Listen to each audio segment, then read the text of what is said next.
Welcome to The Explainer. So today, we are bringing some seriously high energy to something that is just, well, it's truly fascinating. We're going to run a clinical cybernetic diagnostic on human consciousness itself. Yeah, you heard that right. We're exploring the 0113 Phoenix system.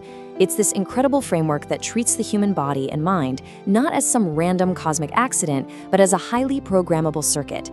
So get ready because we're about to scan your own internal operating system.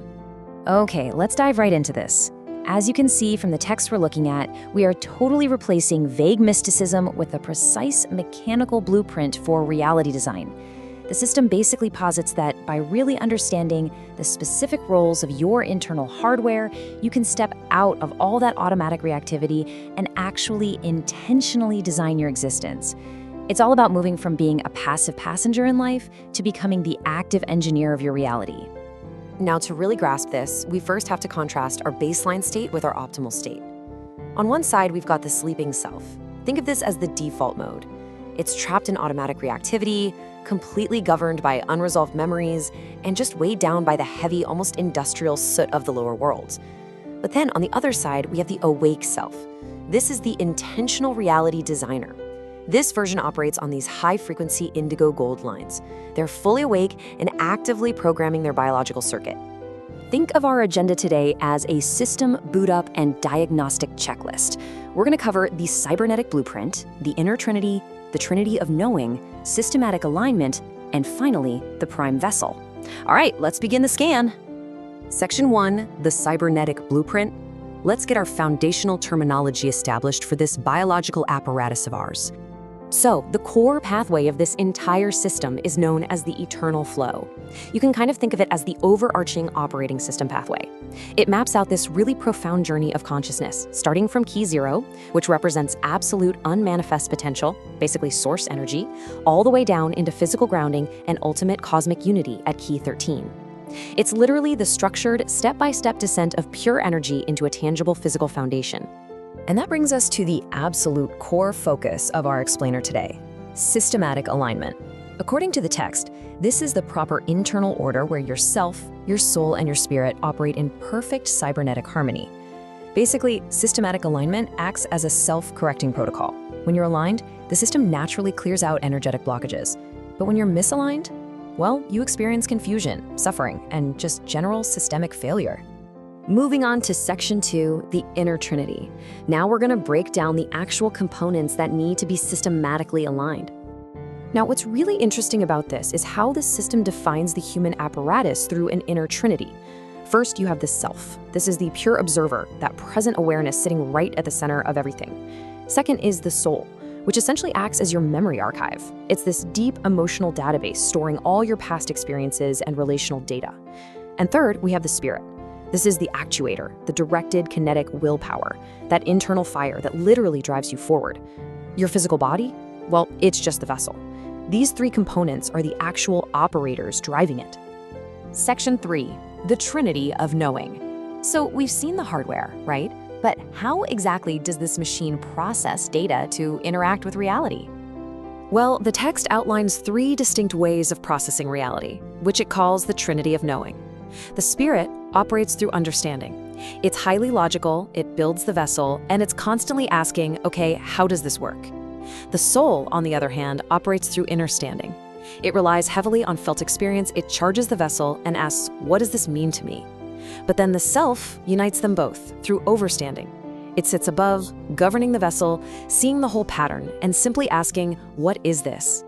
To maintain true systematic alignment, these 3 processing languages just can't be isolated. They have to flow into one another constantly. The spirit's drive to understand the mechanics feeds the soul's need to find meaning, while the self masterfully governs the whole shebang. All right, Section 4, systematic alignment. We are reaching the climax of our diagnostic briefing here. What actually happens when the hardware and software glitch? Well, when the internal hierarchy breaks down, you get what the system calls the triad of misalignment. These are heavy, glitchy, almost suit punk failure states. If you have soul dominance, your system is completely trapped in the past, endlessly looping through trauma and emotional weight. If you have spirit dominance, your system is running way too hot, reckless, impulsive action, burning without any real wisdom. And if you have a sleeping self, well, your entire life degrades into complete, blind, automated reactivity. You are just reacting to the environment without a single ounce of conscious input. So the crucial point is, how do we fix it? True mastery isn't about destroying the soul or suppressing that fire of the spirit. No way. It's about restoring this exact mechanical order. It's a continuous loop. The self observes clearly, without any distortion. Then the soul receives that observation and gives it healthy meaning and memory. And finally, the spirit takes that meaning and acts on it with directed will. This right here is the ultimate internal law of becoming. The alignment is mechanical, it's logical, and it's entirely repeatable. And when this loop is perfectly harmonized, we achieve key 9, self-awareness. This is the convergence. The self finally takes its rightful place at what the system calls the throne, key 7. From up here, the self governs the entire circuit. It acts like a perfectly cut diamond, refracting source energy down into the physical worlds without any of that messy ego distortion. The observer is finally awake and completely in control of the dashboard. Which leads us to section 5, the prime vessel. Our diagnostic is complete. The glitches are cleared out, and we are now looking at the system running optimally and its fully aligned crown form.